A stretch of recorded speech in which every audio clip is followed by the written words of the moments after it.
Bonsoir messieurs, installez-vous. Il y a les alors installez-vous, prenez alors. On nous a donné des places, c'est très précis. Bruno, vous êtes là. Serge, vous êtes là. Et Thomas, vous êtes là. Messieurs, vous avez chacun un micro. Il faut lui parler bien dedans parce qu'ils sont très directionnels. Bienvenue. Et puis bienvenue. Il y a les écrans, les tuyaux, les données. Il y a aussi la confiance, la vérité qu'on malmène parfois, l'actualité qu'on a parfois tronquée pour tromper. On va parler de confiance, de défiance, d'intelligence artificielle, d'esprit critique. Pourquoi on en parle ce soir? On en parle parce que selon le baromètre 2024 de l'esprit critique réalisé par OpinionWay pour Univers Science et qui a été publié notamment sur France Info ce matin, pour 6 Français sur 10, les applications d'intelligence artificielle sont une révolution technologique majeure pour l'humanité, au même titre que l'a été l'invention de l'imprimerie par exemple. Mais il y a aussi 8 Français sur 10, 85%, qui estiment qu'il est nécessaire d'encadrer et de réglementer leur utilisation, car elle pose, pour les 3/4 d'entre elles, de nouvelles questions éthiques, juridiques, en matière de responsabilité et de droit. Bonsoir Thomas Huchon. Bonsoir Ludo. Salut Thomas, tu es journaliste, tu es spécialiste un peu des fake news, des théories complotistes. Tu as notamment commis Anti-Fake News, paru chez First Edition. Paru chez First Edition. À tes côtés, Serge Barbet. Bonsoir Serge. Bonsoir. Serge, vous êtes directeur délégué du Clémy. Le Clémy, c'est l'organisme, on va dire, qui est chargé de l'éducation, mais vous allez l'expliquer mieux que moi, de l'éducation aux médias dans l'ensemble du système éducatif français depuis 1983. C'est à peu près ça, mais vous réexpliquerez après. Oui, c'est ça, 83. Et à mes côtés, Bruno Macquart, et vous êtes président d'Univers Science. Oui, c'est ça. Bonsoir. Et donc, justement, à tout seigneur, tout honneur, qu'est-ce qu'on apprend dans ce baromètre et à quoi il sert déjà? Alors, le baromètre de l'esprit critique, c'est un sondage. Je commence par vous, c'est gentil. Puisque c'est Univers Science qui est le commanditaire. C'est un sondage que nous faisons donc en collaboration média avec France Info, La Croix et l'Express. Et le baromètre de l'esprit critique, c'est une étude qu'on répète chaque année et qui a pour but de mesurer la façon dont les Français, principalement, utilisent l'esprit critique pour forger leur opinion. On interroge aussi le rapport des Français à la science, et puis on interroge la façon, dans le détail, dont les Français s'informent. Et puis chaque année, on rajoute, c'est la 3e année, on rajoute un jeu de questions sur une thématique annuelle. Première année, on avait fait sur les vaccins, on sortait du Covid. L'année dernière, on l'avait fait sur le changement climatique, puis cette année, on a fait sur l'IA. C'est un sujet qui est évidemment très, très, très important. Et donc, ce baromètre, il nous permet d'avoir une photo, à un moment donné, assez détaillée, de ce que pensent nos concitoyens d'un certain nombre de questions. Il y a des choses qui se confirment, et puis il y a des surprises. Parmi les surprises? Parmi les surprises, on entend souvent, les jeunes tournent le dos à la science dans ce pays. C'est complètement faux. Ils sont plus intéressés que la moyenne, nettement plus intéressés que la moyenne par les sujets scientifiques. Ils ont beaucoup plus d'activités scientifiques. Ils ont une plus grande confiance, d'ailleurs, de manière générale, envers la science. Donc, ce qu'on dit, nous, c'est que les jeunes sont assez différents du reste de la population, en particulier parce que leur manière de s'informer n'a plus grand-chose à voir avec celle de leurs parents, de leurs grands-parents. Que font les autres? Ils vont sur Internet et regardent la télévision. Les jeunes, ils vont sur Internet et sur les réseaux sociaux. Même si la confiance dans les réseaux sociaux et envers Internet a chuté par rapport aux éditions précédentes. Et il y a un média auquel ils font une grande confiance, c'est la radio. C'est la radio. Même s'ils l'écoutent moins que leurs aînés, 2 fois moins que leurs aînés. Donc, les jeunes, ils forment une catégorie intéressante, mais qui est assez différente du reste de la population. Et nous, évidemment, en tant qu'acteurs de la culture scientifique, on s'intéresse beaucoup aux générations montantes, parce que c'est elles qui feront la société de demain. Ces pauvres jeunes, que de mots on leur incombe, nous dit Nawal dans le chat. Serge Barbet, vous dirigez le Clémy, vous pouvez peut-être expliquer en 1 minute à ceux qui nous rejoignent, qui ne connaissent pas l'écosystème, qu'est-ce que c'est que le Clémy peut-être? Le Clémy, c'est le centre pour l'éducation aux médias et à l'information, mais en vérité, ça veut dire centre de liaison de l'enseignement et des médias d'information. Ça a été créé il y a 40 ans. C'est l'opérateur au sein de l'éducation nationale, chargé de former les profs en éducation aux médias et à l'information, de leur proposer des ressources, souvent des ressources du Clémy et des ressources de tous ses partenaires. Et cette particularité, c'est de faire travailler ensemble les profs et les médias et les professionnels de l'information et d'organiser aussi, au-delà de la formation, des ressources, des actions éducatives. Et il se trouve que nous sommes en plein dans la semaine de la presse et des médias dans l'école, qui est une opération assez massive à laquelle Univers Science et d'autres acteurs sont associés de près ou de loin, mais qui mobilise près de 1800 partenaires. Et donc, ce matin j'étais à Europe 1, demain je serai à TF1, hier j'étais à Radio France, on va dans les médias radio, écrits, et puis de plus en plus on associe évidemment les acteurs du numérique, quels qu'ils soient. Bon, ça me fait une transition parfaite. Thomas, pourquoi c'est important une semaine comme ça? Toi, tu vas nous dire pourquoi c'est important. C'est très important. Et messieurs, vous allez aussi nous dire pourquoi c'est très important, bien sûr. Non, mais c'est très important qu'il existe dans le cadre de l'institution éducative, dans le cadre de l'année scolaire. Il y a Milan qui est resté, qui aurait pu nous le dire aussi. Oui, c'est vrai, elle aurait pu nous le dire aussi. Tu peux me dire. Mais qu'elle est passée par le Clémy. C'est vrai. Il y a Milan qui est en face que vous ne voyez pas, qui est resté. Et Milan, si tu veux, prends une chaise et j'entends. Viens avec nous, Milan, parce que on ne sera pas à parité. On ne sera pas à tu peux te parité, mettre, par exemple, entre ces deux messieurs, il y a Cyril qui va me hurler dessus parce qu'on change tout. Non, mais ça déconstruira. Désolé pour le siège. On va déconstruire les stéréotypes de genre et éviter de parler entre mecs. Allez-y, c'est parti, c'est la foi. C'est très important que dans le cadre de l'institution scolaire, il existe une vraie fenêtre qui permette à tous ceux qui veulent le faire de travailler sur l'éducation aux médias et à l'information. On est dans une société aujourd'hui où ça paraît presque obligatoire de former les jeunes générations non seulement à l'éducation aux médias et à l'information, mais surtout au décryptage de l'information. À la fois à comprendre comment on fabrique une info, peut-être en fabriquant eux-mêmes de l'information. Il y a énormément d'ateliers qui sont montés par le Clémy ou qui soutient tous les journaux locaux, les radios, les radios lycéennes, les podcasts, et tout ce qui se fait par les élèves. Mais c'est aussi une possibilité pour les professionnels de l'information de rentrer dans l'espace éducatif en essayant d'expliquer un peu nos métiers, d'expliquer comment on travaille, à quoi ça sert, comment on fonctionne, et de casser un peu un certain nombre de stéréotypes qui grandissent parce que, on se fait une fausse idée de ce que sont les journalistes. Bien souvent, on imagine plus moi, je vais beaucoup dans les collèges et les lycées, quand on parle avec les gamins, quand on dit qu'on est journaliste, ils nous voient présentateurs de BFM. En réalité, l'immense majorité des journalistes... Moi, ils nous imaginaient comme Tintin aussi. Voilà, alors mais je pense que je préfère. Peut-être mieux en Tintin, en fait. Même si j'ai des copains présentateurs à BFM, je préférais ressembler à Tintin qu'à cette image-là. Mais en tout cas, ce qui est sûr, c'est que ça permet de faire du lien. De faire du lien réel et humain entre deux mondes qui ont vocation à se parler, mais qui ont peut-être de plus en plus de mal à le faire. Le monde de l'information et des professionnels de l'information, et le monde de la pédagogie et de l'éducation. Et je crois que cette relation-là, elle est fondamentale, non seulement pour les plus jeunes, mais surtout pour ce que nous imaginons comme ce que doit être une démocratie pluraliste, et ce que doit être un pays dans lequel, finalement, il n'y a pas de chose plus importante en démocratie qu'un public bien informé. C'est une manière d'essayer de créer des ponts et de peut-être aussi susciter des vocations chez les plus jeunes. On aura aussi besoin d'une relève. Elle est peut-être sur Twitch en train de nous écouter, et dans une classe de 3e ou de seconde demain. Ça sera eux les journalistes de demain, et il faut aussi aller leur raconter ce qu'on fait. Ils feront leur journalisme à eux. Ça ressemblera certainement pas à ce qu'on fait nous, mais c'est important qu'il y ait aussi cette transition, cette transformation et cette transmission intergénérationnelle et entre différentes disciplines. Serge Barbet.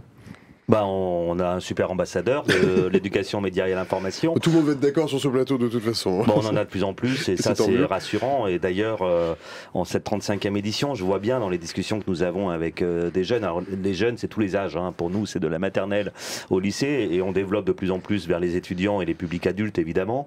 Mais il y a une forme de maturité pour une catégorie de ces jeunes aujourd'hui qui ont compris que ce sujet de l'accès à une information de qualité, à des médias dans un paysage médiatique composé de beaucoup de médias et qui sont les garants aussi d'une forme d'indépendance à travers cette pluralité, ils ont compris que c'était un enjeu qui les concernait dans leur vie de tous les jours en fait.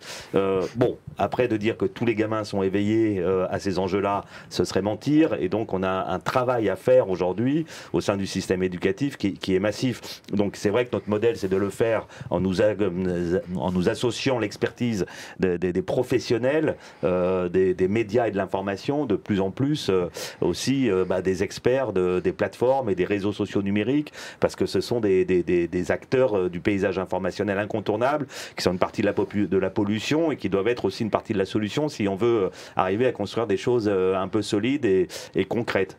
mais pour nuancer un tout petit peu sur les pratiques informationnelles que nous observons, oui, les réseaux sociaux sont un canal d'accès important à l'information, mais les études nous montrent aussi que pour des publics qui habitent chez leurs parents, il y a une habitude informationnelle qui dépend beaucoup des habitudes des parents aussi. C'est-à-dire que si les parents écoutent la radio, on a des enfants qui écoutent la radio, bon gré mal gré. Dans la voiture, ils mettent un casque, mais le matin dans la cuisine, en général, ils sont des publics captifs quelque part, et des fois ça les intéresse aussi beaucoup.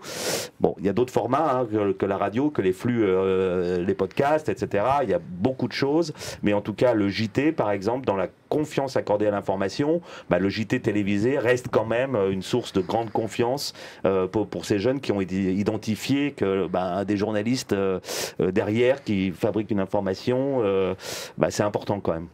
Et on va s'en féliciter. Bruno, vous souscrivez dans le baromètre, il y a plutôt que des choses assez étonnamment positives. Moi, je m'attendais à quelque chose de plus alarmant. Il y a des tas de bonnes nouvelles dans ce baromètre. Il y a des tas de bonnes nouvelles et comme disait un des scientifiques qui nous entoure, parce qu'on ne fait pas ça tout seul, on fait ça avec un groupe de scientifiques. Je vais citer Michel Vielle-Vorka, il disait ce matin, les Français sont raisonnables en fait. Ils sont intéressés, au courant. Ils font confiance en la science, nuancés dans leur jugement, c'est-à-dire qu'ils voient les avantages, ils voient aussi les inconvénients. Et donc, ce qu'on révèle, c'est pas du tout du blanc ou noir. C'est plus. Non, c'est très nuancé. C'est plus compliqué que ça. Et encore une fois, j'y reviens. Ce qu'on voit à chaque fois et presque sur chaque sujet qu'on traite, c'est que il y a une différence entre les jeunes et le reste de la population. Et donc, on voit arriver une génération, par exemple, sur l'intelligence artificielle, qui est donc la thématique cette année, il y a une plus grande confiance envers l'intelligence artificielle. Puis après, quand on demande aux personnes qui ont été interrogées, c'est un sondage, évidemment, par panel, on se rend compte que les jeunes, ils sont 46% à avoir déjà tâté de l'intelligence artificielle générative. 2 fois plus, finalement, que le reste de la population. Je suis en train de vérifier ce que vous dites. Non, je peux sans. 46%. J'ai mes anti-sèches avec moi. J'ai révisé. Et ça, c'est un élément important. Et après ça, d'aucuns peuvent avoir des lectures différentes en disant que les Français voient toujours le côté négatif des choses. Mais on peut dire que vis-à-vis du progrès technologique, il n'y a pas d'enthousiasme béat, ni de dénigrement systématique. Les Français, ils aiment bien qu'on leur explique, ils aiment bien comprendre. Et puis c'est assez notre rôle à nous, centre de sciences, c'est le rôle de l'école, c'est le rôle de la presse, parce qu'on fait tous le même métier en fait. C'est le rôle des bibliothèques, c'est le rôle de plein de gens, en fait, d'expliquer ce qu'il y a dans la machine. Parce que l'IA, elle a quand même une caractéristique par rapport à tout ce qui existait avant. C'est une boîte totalement noire. On ne sait pas trop ce qu'il y a dans la machine. On ne sait pas ce qu'il y a dans la machine. Et donc là, on a un sujet collectif. Comment est-ce qu'on ouvre le capot de ces technologies et jusqu'où on explique, comment on explique. Ça, c'est le sujet qui est devant nous et on y travaille. Thomas, pourquoi il faudrait ouvrir le capot ? En fait, il faudrait ouvrir le capot parce qu'on ne peut pas accepter dans une démocratie que des entreprises privées aient un impact tel à la fois sur le monde de l'information, sur la fabrication de nos opinions, sur des processus de socialisation, sans qu'il y ait un organisme représentatif de l'intérêt collectif qui valide un peu tout ça. Grosso modo, la boîte noire, c'est l'équivalent de la recette du Coca-Cola. Bien entendu que nous n'aurons jamais la recette du Coca-Cola, mais nous avons la chance d'avoir des organismes sanitaires qui goûtent le Coca-Cola pour nous dire à quel point il peut potentiellement être dangereux pour nous. Ce qui nous manque sur les IA génératives, mais aussi sur les algorithmes de recommandation de contenu, par exemple, qui sont ceux qui décident de ce que nous voyons sur nos réseaux sociaux, nous avons un énorme besoin, non seulement de faire de la transparence là-dessus, parce que cette transparence va permettre de faire de la science.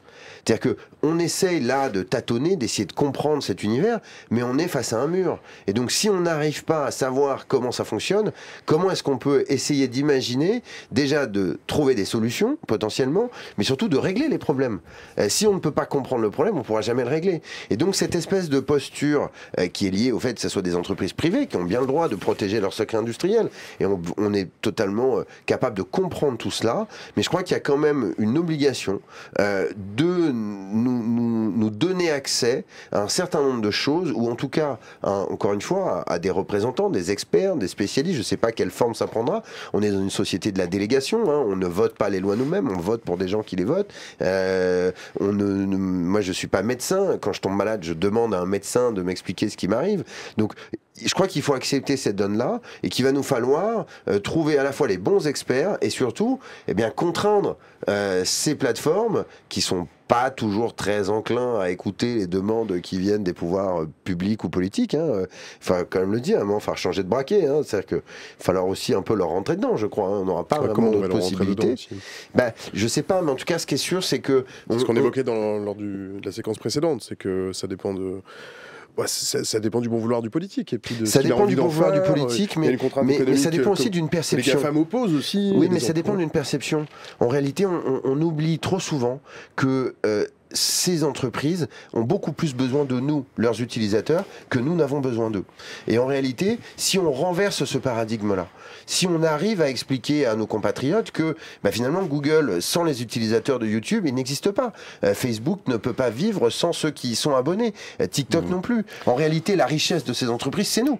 Et donc, il y a un moment, il va falloir que nous soyons conscients du fait que nous avons un pouvoir face à elles. Et que ce pouvoir, il faudra s'exprimer par les citoyens, par les politiques. Peut-être qu'il faudra qu'un jour, les citoyens votent pour des politiques qui ont des programmes sur les questions numériques. C'est pas encore le cas.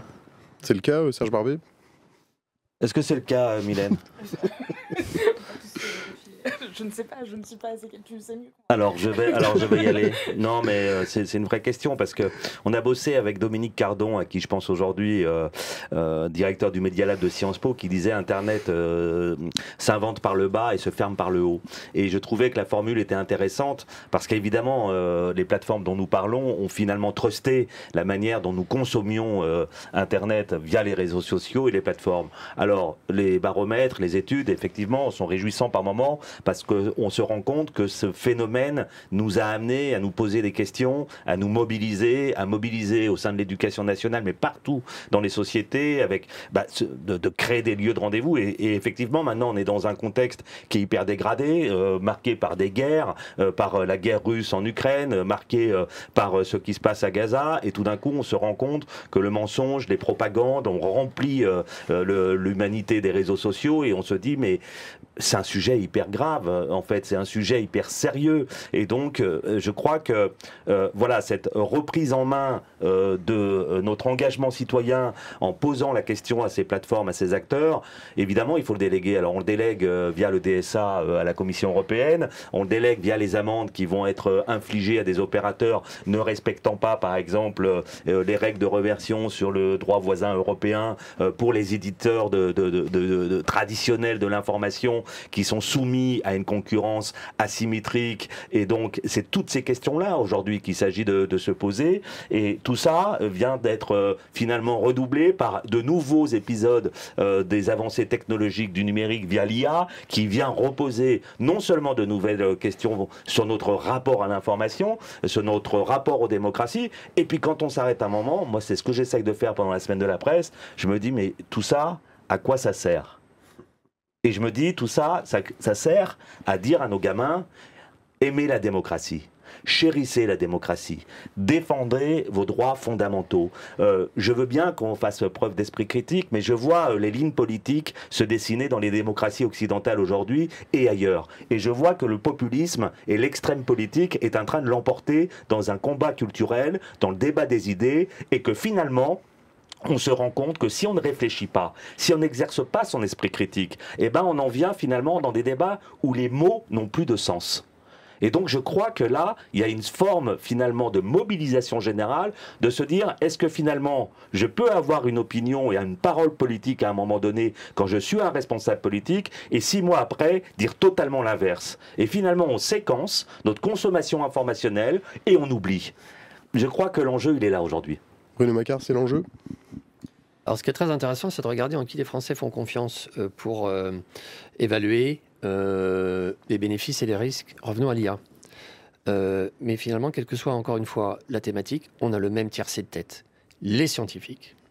Donc, les scientifiques sont appréciés dans ce pays. C'est un capital extrêmement fort, un capital symbolique et démocratique. Ensuite, les centres et musées de sciences, excusez-moi. Que vous êtes Alors, Je vous ai pas dit d'expliquer ce qu'était Univers Science. On est nombreux. Qu'est-ce que c'est Univers Science? C'est le Beaucoup de palais de la choses. découverte qui est en travaux et la cité des sciences et de l'industrie qui n'est pas en travaux. Et puis c'est un site internet, leblob.fr, gratuit. Et puis c'est un dispositif d'éducation artistique et culturelle qui s'appelle Fab Lab à l'école, puisqu'on est dans 250 écoles partout en France. Mais on n'est pas les seuls. Il y en a partout en France. Vous avez à Toulouse, à Strasbourg, à Rennes, à Pleumeur-Baudou, à Saint-Étienne, à Marseille. Il y a des acteurs de la culture scientifique, comme on les appelle, absolument partout. Et puis le troisième du trio de tête, ce sont les journalistes scientifiques. Donc c'est à partir de là qu'il faut commencer à tricoter en fait notre écharpe. Mais ce qui est intéressant, Bruno, c'est aussi qui est le dernier dans la liste. Alors, si on descend, à un moment donné, on rencontre le monde de l'entreprise et celui des GAFAM. Et si vous descendez, tout en bas, vous trouvez les politiques. Il y a un problème de discrédit de la parole politique ou d'absence de crédit, disons ça comme ça, ou de difficulté à créditer le pouvoir politique. C'est un sujet qui déborde largement l'intelligence artificielle et qui obéit à d'autres ressorts. Mais moi, je vois plutôt sur qui on peut s'appuyer parce que la confiance, elle existe. Elle n'est pas pour tous, elle n'est pas sur tous les sujets, elle n'est pas inconditionnelle. Parce que par ailleurs, quand on interroge les Français sur est-ce que vous pensez que les scientifiques sont totalement libres de leurs résultats, ils sont plus nuancés. Ils estiment qu'il y a des influences, ils savent qu'il existe des lobbies. Et que, ma foi, il peut y avoir des conflits à un moment donné entre le travail de scientifique et puis des intérêts privés, particuliers ou économiques, particuliers. On a parlé de l'infodémie au moment de la Covid-19 et on arrive au constat finalement qu'il n'y a pas un espace au sein duquel l'information fiable pourrait coexister avec la désinformation. Et s'il y a un terrain sur lequel justement on a été débordé de désinformation, c'est bien celui du débat scientifique où la parole des scientifiques a été beaucoup dégradée par des théories du complot qui ont circulé massivement et dont on voit qu'il y a eu des impacts sur la fiabilité, sur la façon dont on pouvait accorder la confiance à des acteurs justement scientifiques, des revues renommées et autres. Donc ces théories-là et ces désinformations combattent nos démocraties en faisant en sorte finalement qu'on n'ait plus un socle commun, un corpus de vérités scientifiques autour desquelles on peut se retrouver, même les vérités scientifiques, j'ai envie de dire, et surtout les vérités scientifiques. Alors que dire derrière de tous les autres pans de la société, effectivement, où finalement cette dilution du sens des idées, des mots, elle s'opère sans qu'on en prenne vraiment soin. Et parallèlement, selon la même logique, avec les mêmes lignes force, les mêmes dynamiques, on en vient finalement à accepter que la liberté d'expression, elle peut être contestée parce que tel dessin de presse ne me plaît pas. Moi, j'étais la semaine dernière à un festival du dessin de presse à Lyon qui s'appelle Sa Presse. Coco n'est pas venu. Coco est menacée de mort. Parce qu'elle avait peur pour sa vie. Et donc, alors, il faut vous expliquer qui est Coco. Alors Coco, dessinatrice, Charlie Hebdo, qui collabore avec plusieurs revues et journaux, fait un dessin de presse pour Libération, diffusé sur Libération, sur Gaza. Et ce dessin est interprété. Il est très mal compris en plus. Très mal compris par ceux qui entendent mal le comprendre, parce que effectivement aujourd'hui la subtilité est de dire bah oui, il faut apprendre à lire un dessin de presse. Mais moi, je m'arrête là. Que l'on soit d'accord ou pas d'accord, qu'est-ce qui justifie aujourd'hui qu'on assassinerait des dessinateurs de presse? 2015 est présent dans tous les esprits. C'est Charlie Hebdo. Nous ne l'oublions pas, l'attentat contre Charlie Hebdo. Nous n'oublions pas les violences contre les journalistes. Et donc, à un moment donné, dans l'alerte, il y a cette dimension qui est extrêmement importante. Parce que moi, je ne veux pas faire une semaine de la presse et des médias dans l'école sans parler de la situation de Coco aujourd'hui. C'est pas possible. C'est là où je pense qu'il faut qu'on outille nos concitoyens. On sort d'un monde où l'information, elle était dans des livres, qui étaient dans des bibliothèques, et on y avait accès à travers nos maîtres, finalement, pour simplifier. Et aujourd'hui, l'information est absolument partout. Elle est dérégulée, elle est horizontale. La parole de l'un vaut la parole de l'autre. Et c'est ce nouveau monde qui appelle à ce que nous changions assez radicalement, en fait, de méthode d'appréhension. Il faut qu'on explique ce que c'est que les biais cognitifs. Parce que notre cerveau, c'est une mécanique formidable, mais elle a tendance aussi, des fois, à nous tromper, malgré nous. Le premier biais cognitif, c'est se méfier de ses propres intuitions. Que montre le baromètre, c'est que personne n'en est conscient. Il faut commencer par là, il faut éduquer au biais cognitif, parce qu'on peut se tromper de très bonne foi. Donc il faut qu'on apprenne à raisonner dans un océan de savoir. Après ça, qui va nous faire un petit exposé après sur les biais il faut qu'on cognitifs. distingue les croyances d'une opinion, parce que ça n'est pas la même chose. Et puis il faut qu'on apprenne à lire les médias, et ça, c'est là où le Clémy est excellent, bien sûr. Thomas, sur les biais. Il y a un biais cognitif qui est hyper intéressant, qui s'appelle l'effet Dunning-Kruger. Alors l'effet Dunning-Kruger, c'est ce qu'on appelle l'ultra-crépidarianisme. C'est le fait que, quelque part, quand on s'intéresse à un sujet, quel que soit ce sujet, on a assez rapidement l'illusion de maîtriser ce sujet. C'est-à-dire que notre illusion de connaissance dépasse très largement notre connaissance réelle. Qu'est-ce que ça dit? Ça dit, grosso modo, si on posait sur un graphique notre connaissance réelle et notre illusion de connaissance, eh bien on monterait très vite en haut de ce qu'on pourrait qualifier de montagne de la stupidité. Ça ne veut pas dire qu'on est stupide, ça veut dire qu'on a l'impression d'être beaucoup plus intelligent que ce que l'on est réellement. Et c'est d'ailleurs beaucoup plus inquiétant. En réalité, l'illusion de connaissance est bien pire que la bêtise. Parce que quand on est bête et qu'on a un peu conscience de ne pas savoir, en général, on est discret. Par contre, quand on a l'illusion de maîtriser quelque chose, eh ben on va en parler à tout le monde. Et donc, on monte sur cette montagne de la stupidité, et l'immense majorité des gens, mais moi y compris, on s'arrête là. On ne va pas plus loin. Et alors que si on continue à travailler, on reviendrait dans la vallée de l'humilité. C'est-à-dire que si on s'intéresse à la physique quantique, eh ben une fois qu'on a lu une page Wikipédia, on se rend assez rapidement compte qu'on n'a rien compris. Et à force d'efforts, et d'immenses efforts, eh bien on en vient à ce plateau de la consolidation et à maîtriser potentiellement un élément. Ce qui est intéressant, c'est comment Dunning et Kruger, ces deux chercheurs, théorisent ce truc. Ils découvrent un fait divers dans les années 90 aux États-Unis. Un mec qui braque des banques à visage découvert. Il braque des banques à visage découvert, et quand les policiers viennent l'arrêter, il ne comprend pas. Il leur dit, mais je ne comprends pas, comment m'avez-vous reconnu? Je dis, mais monsieur, vous braquez des banques à visage découvert.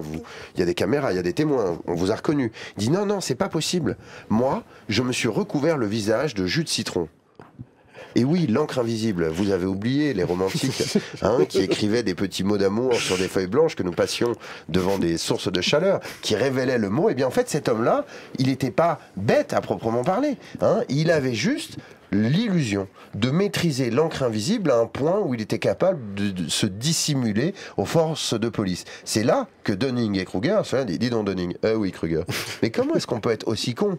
Eh ben en réalité, cet homme n'était pas con, mais c'est là qu'ils ont théorisé ce truc de l'effet Dunning-Kruger. L'effet Dunning-Kruger, dans une société où l'information est à peu près régulée, c'est terrible, mais c'est contrôlable. Dans une société où on fonctionne sur les réseaux sociaux, où n'importe qui peut dire n'importe quoi, et où potentiellement les algorithmes vont plutôt pousser celui qui dit n'importe quoi que la très sérieuse vérité scientifique qui va venir le contredire, eh bien ça va donner une espèce de chaîne délirante de la désinformation, où des demi-sachants qui n'ont pas compris de quoi ils parlaient vont s'exprimer extrêmement fort, poussés par des algorithmes à des gens qui ne comprennent rien, mais qui ont l'impression qu'eux ont compris, et qui vont d'ailleurs le relayer dans la foulée. À la fin, tout ça a des conséquences terribles. On se souvient, durant le Covid-19, cet homme qui est persuadé d'avoir trouvé sur le site de l'Institut Pasteur la preuve que l'Institut Pasteur a inventé le Covid, parce qu'il a trouvé un document de brevet. Et que sur un document de brevet, si on ne sait pas comment c'est fichu ce truc-là, on ne peut pas le savoir, mais un document de brevet,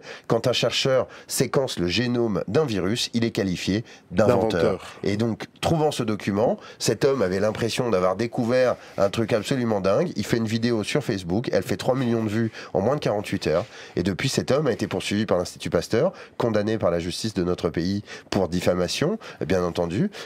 Mais voyez bien que cette espèce de mécanique, qui est pourtant pas mal intentionnée, cet homme-là n'est pas mal intentionné à la base. Alors peut-être un peu. Et on comprend a priori son émoi si, mais voilà, en découvre l'inventeur du Covid. Ce qui est intéressant, c'est ça. C'est l'idée qu'il avait l'impression, en gros, son cerveau, qui devrait être son meilleur allié, eh ben, il est devenu son pire ennemi, parce qu'il n'avait pas conscience que son cerveau pouvait lui jouer des tours.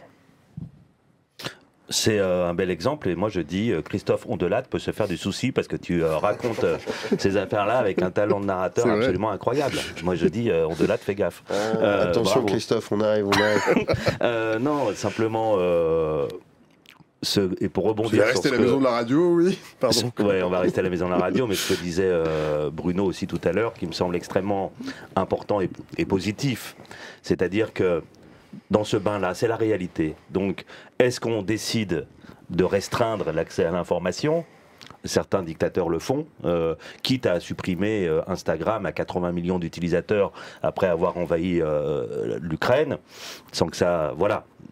Ou est-ce qu'on réfléchit différemment, puisque la démocratie, c'est la libre circulation des biens, des idées, des personnes, et donc cela nous honore, et donc nous devons apprendre à vivre avec cette réalité d'une désinformation finalement qui est corrélée aujourd'hui à l'information. Et donc on est sur un enjeu de résilience. Et c'est quelque chose qui me paraît extrêmement important, que cette résilience, on parle même de résilience informationnelle aujourd'hui, puisse se construire sur effectivement des acteurs de confiance, de l'éducation, des professionnels de l'information et des médias, des scientifiques. Et je crois que c'est la façon dont nous travaillons aujourd'hui. Nous, par exemple, au Clémy, si on m'avait dit il y a quelques années, demain tu travailleras dans des consortiums avec des financements, alors c'est fragile tout ça, hein, attention, c'est super fragile, mais avec des financements de la Commission européenne, où tu vas bosser avec le Media Lab de Sciences Po, avec le Labo Charisme, tu vas bosser avec les fact-checkers et les laboratoires de fact-checking au sein de l'agence France Presse, tout ça dans un réseau européen avec 14 hubs qui sont constitués pour réfléchir ensemble à la manière dont on va former demain les enseignants à ces sujets-là, je n'y aurais pas cru. Et aujourd'hui, c'est notre réalité. Alors, c'est fragile. Ces édifices sont extrêmement fragiles, mais j'ai très bon espoir parce que la prise de conscience, elle est opérée aujourd'hui par les autorités de nos pays, par les autorités européennes. Et donc, on a plutôt du vent dans les voiles. La seule question, c'est, voilà, il faut avoir conscience que dans le travail pluridisciplinaire, dans cette façon d'associer des gens d'horizons très divers aujourd'hui pour pouvoir justement créer les formations, les ressources qui vont accompagner tous les publics demain. Et puis parlons des profs par rapport à ce sujet-là. Leur rôle qui est central. J'étais hier à Montpellier avec le Tour de France de l'éducation, médias et l'information qu'on fait avec des acteurs de l'audiovisuel public et des formateurs dans les académies. L'atelier sur IA et enseignement, j'ai qu'un seul regret, c'est de ne pas avoir posé une caméra pour montrer ça au grand public, c'est-à-dire comment quand on est prof en salle de classe, ce sujet arrive, les questionnements profonds que cela pose sur la manière d'enseigner. Alors, nous sommes à la tâche, hein, on travaille toujours dans le même esprit. Qu'est-ce que ça pose comme question Ça pose des questions d'abord dans les pratiques des élèves. On l'a dit tout à l'heure, les gamins s'en emparent de l'IA, ils vont faire la copie de français pour certains, ils vont rivaliser entre eux pour savoir celui qui prompte le mieux et qui rend la copie la plus indétectible possible par l'enseignant. On a des profs qui en retour nous disent c'est marrant, les fautes d'orthographe ont disparu. Il n'y a plus de fautes d'orthographe.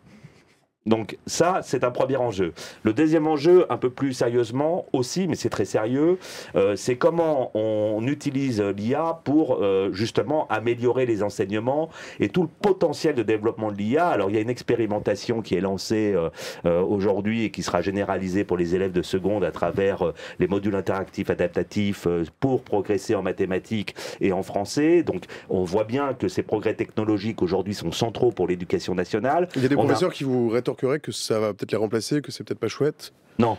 C'est pas ça le sujet. Le sujet, c'est comment on est formé pour utiliser ces outils. On a Réseau Canopé, qui est aussi le réseau de formation des enseignants, qui travaille très fortement et qui se mobilise très fortement sur les enjeux d'intelligence artificielle aujourd'hui. Nous, côté Clémy, on le fait justement avec les acteurs de l'information pour dire qu'est-ce que ça change pour l'information, en fait, dans la façon de produire. Quand on montre à des enseignants ces vidéos où Anne-Sophie Lapix présente le journal télévisé en langue française et que de façon parfaite, sans un défaut dans le mouvement des lèvres, elle le présente également dans plusieurs langues, et que demain ça offre des possibilités, sans trahir forcément une déontologie journalistique, que l'on peut développer des médias dans des langues étrangères, c'est toutes ces questions-là que les enseignants regardent en disant voilà, de quels outils je dispose, de quelle formation, de combien de temps de formation, est-ce qu'on va y arriver, parce que c'est quand même une course contre la montre. Les crânes de Thomas Huchon ? on s'est vu au mois de novembre hein, pendant Média en scène, on avait beaucoup discuté tout cela. Et moi, j'étais très... Enfin, je suis probablement à tout le moins dubitatif. Ouais, à tout le moins dubitatif. C'est probablement l'une des personnes qui a dit le plus de mal des avancées technologiques dans ce pays depuis 10 ans, à la fois sur les réseaux sociaux, à la fois sur l'IA et tout. Et il se trouve que depuis, j'ai lancé un nouveau projet. Avec l'IA, justement. Exactement. J'ai lancé un nouveau projet qui s'appelle Anti-Fake News AI, qui est donc un nouveau média sur Instagram, TikTok et YouTube, dans lequel je me suis fabriqué un avatar de moi-même en intelligence artificielle. Pourquoi est-ce qu'on a décidé de faire ça? On a décidé de faire ça déjà parce que moi j'en ai marre de vider la mer à la petite cuillère tout seul. Et donc avec un deuxième Thomas Huchon, finalement c'est déjà 2 fois plus d'efficacité potentielle. Voilà, je suis pas sûr que ma femme vous dirait. Non mais c'est pas Mondelatte en fait, c'est Mélenchon. Mais voilà, c'est ça, c'est le côté. Mais pourquoi on fait ça? Pourquoi on fait ça? On fait ça parce que on a grosso modo face à la désinformation que moi je combats depuis des années, à la fois en pédagogie, à la fois en tant que journaliste d'investigation. On a 3 enjeux. On a un premier enjeu qui est le temps. La temporalité. Grosso modo, si on imagine un cas pratique, lundi matin à 8h, il y a une fake news qui sort sur TikTok. Eh bien, on va repérer cette fake news peut-être lundi midi. Le temps d'enquêter, d'écrire une chronique qui va pouvoir le déconstruire, on sera lundi soir. Le temps de tourner cette vidéo, on sera mardi midi. Le temps de monter cette vidéo, on sera mercredi soir. Et potentiellement, on arrivera jeudi matin à publier un contenu de 3 minutes qui va venir répondre à tout cela. Pendant 3 jours, les algorithmes ont joué à plein en faveur du mensonge et donc on ne sera pas dans la temporalité de la diffusion du mensonge. Le deuxième problème qu'on a, c'est que fabriquer de l'information, ça coûte très cher. Et fabriquer de l'information, ça coûte très cher et on a déjà du mal à trouver un public pour payer pour s'informer. Alors je vous raconte pas à quel point le public ne veut pas payer pour s'informer sur la désinformation. Là, on est encore à une échelle supplémentaire. Il n'y a pas d'argent pour faire tout cela. Et donc, il faut faire baisser le coût de la production. Et donc, en ne tournant plus les vidéos.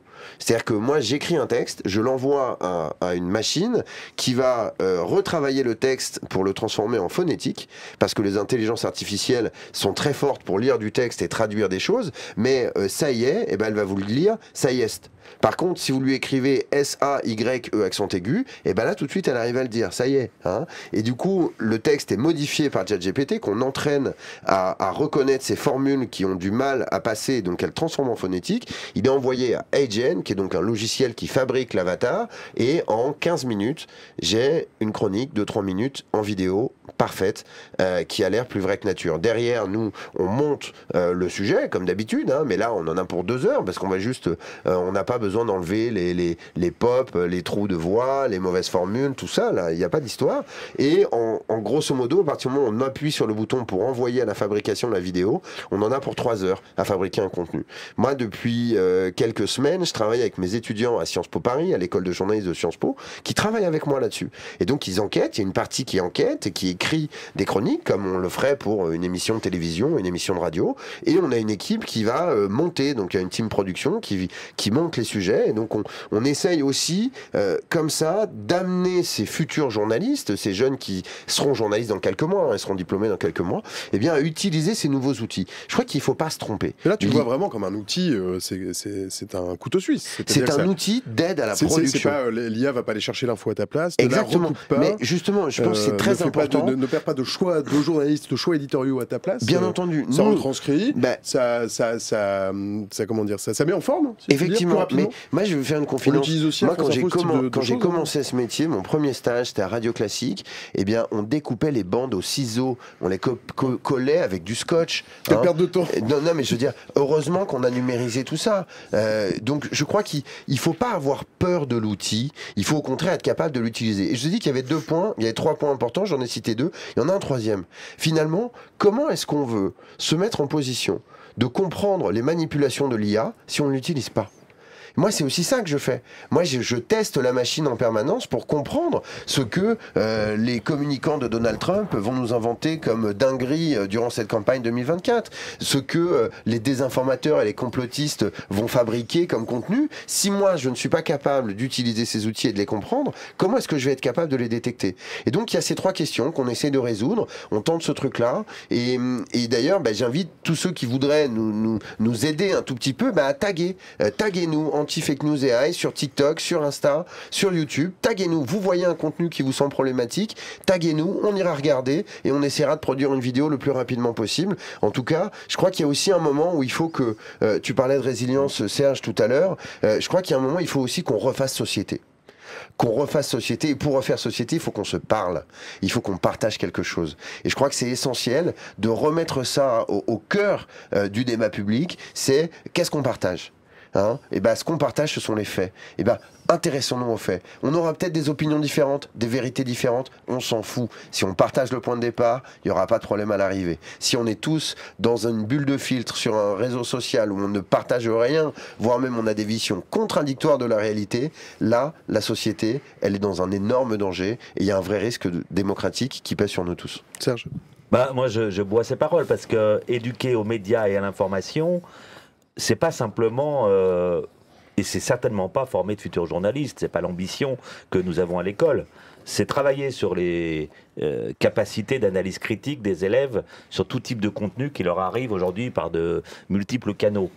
Mais c'est exactement ce que tu disais, c'est travailler les capacités de communiquer, de dialoguer, de faire société ensemble. Le fondateur du Clémy s'appelle Jacques Gonnet, il est venu à la cérémonie de lancement qu'on a organisée au studio 104 dans cette belle maison il n'y a pas si longtemps, et il dit toujours éduquer aux médias et à l'information, c'est éduquer à la démocratie. Pour ça que nous sommes très attachés à ces enjeux-là, et c'est aussi finalement quand on fait par exemple quel que soit l'outil, de la web radio, un journal, travailler avec les IA, ben on va travailler effectivement d'abord à écrire ce que l'on veut dire. On va travailler à lire ensemble, à dialoguer. On va apprendre à dialoguer et à débattre de façon constructive.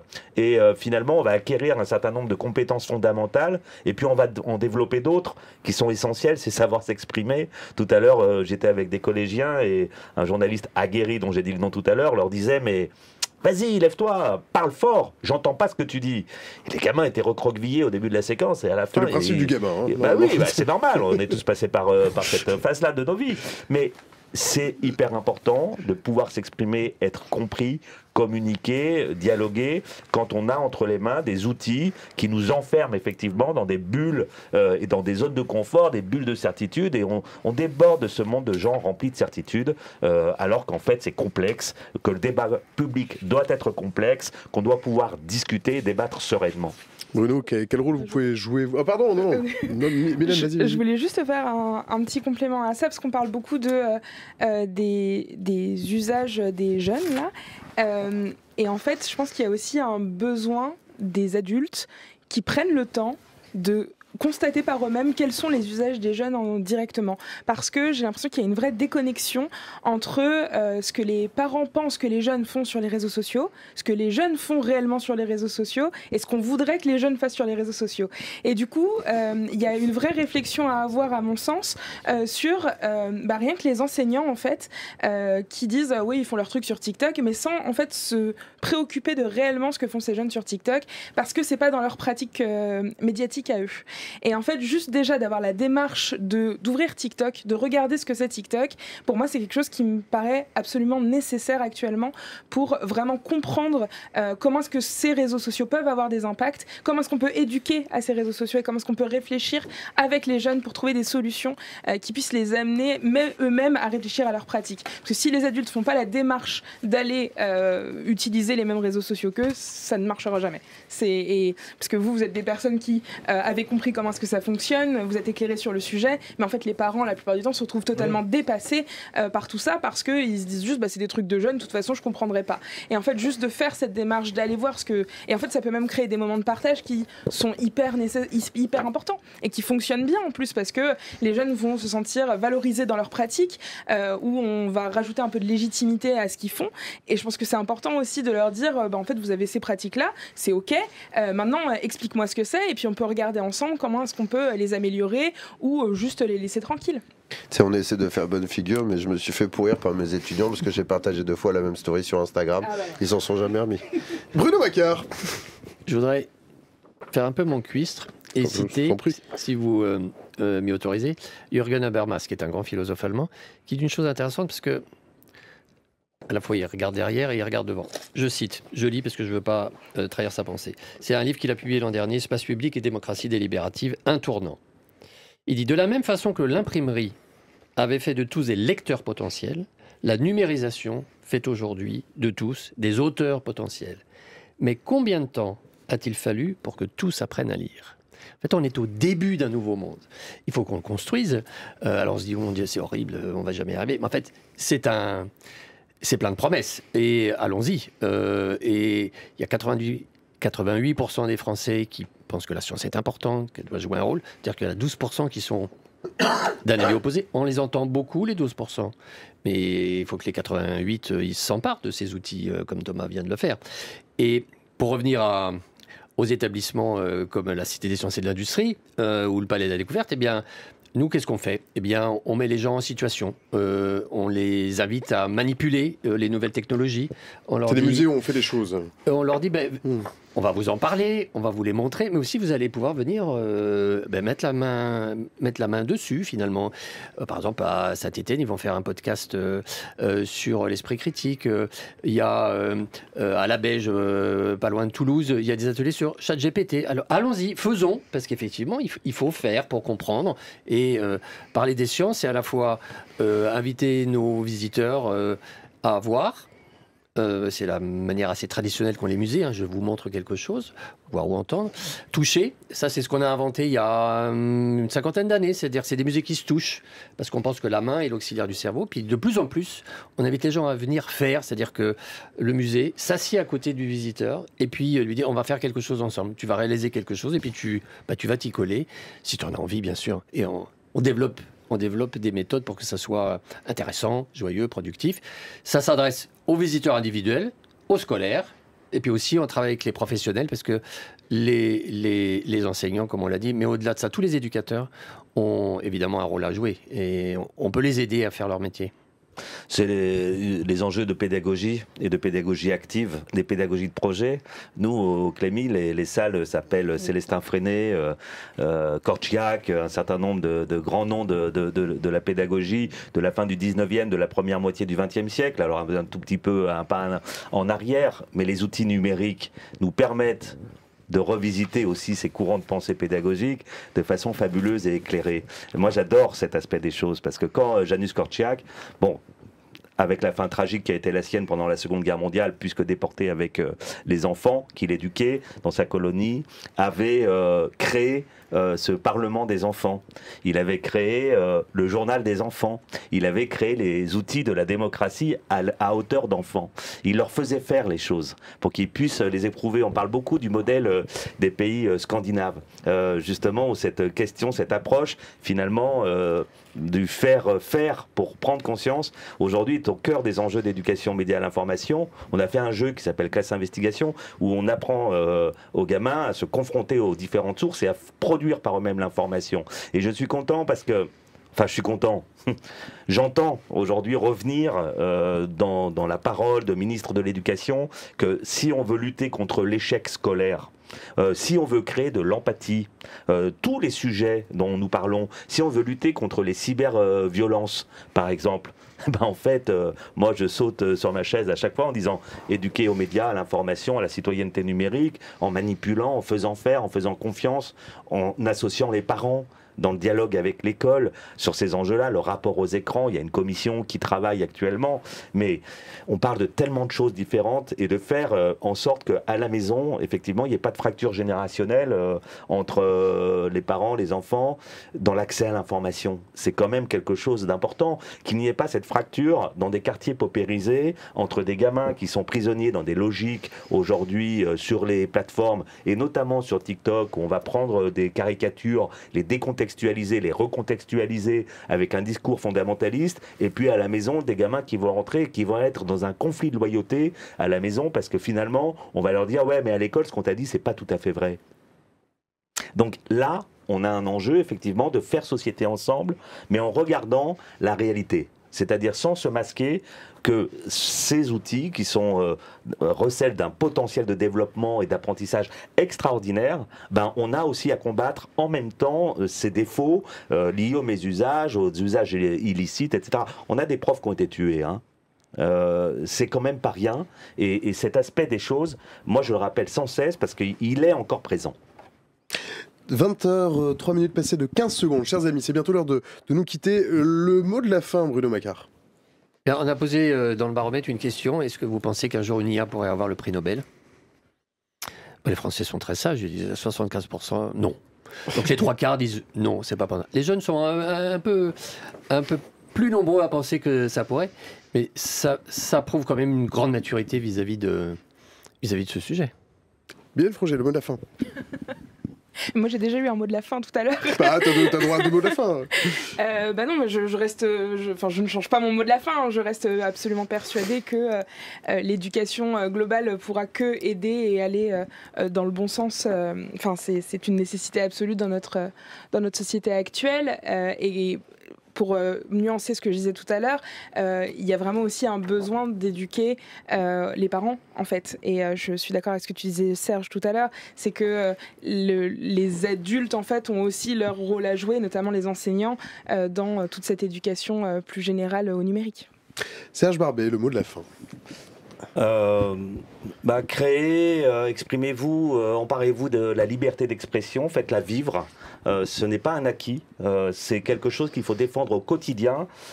Soyez les acteurs de la société et soyez la société que vous voulez pour demain, avec cette liberté que nous devons chérir. Et donc profitez de la semaine de la presse et des médias dans l'école, mais profitez-en toute l'année. Thomas Huchon, le mot de la fin.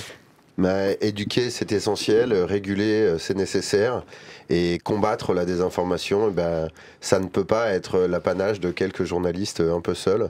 Il va falloir que tout le monde s'y mette un peu, et que, au-delà d'un avatar qui doublerait ma capacité de production, je crois qu'il va falloir que les Français s'emparent aussi un petit peu de tout ça, et qu'on soit, demain, sur Internet, des citoyens à la hauteur de ce que nous sommes dans la vraie vie. Ça nous fait une excellente conclusion. 20h05, passé de 16 secondes. C'est la fin de ce stream, chers amis. Merci d'avoir suivi. Merci Mylène Froger, merci Thomas Huchon, merci Serge Barbet, merci Bruno Macquart.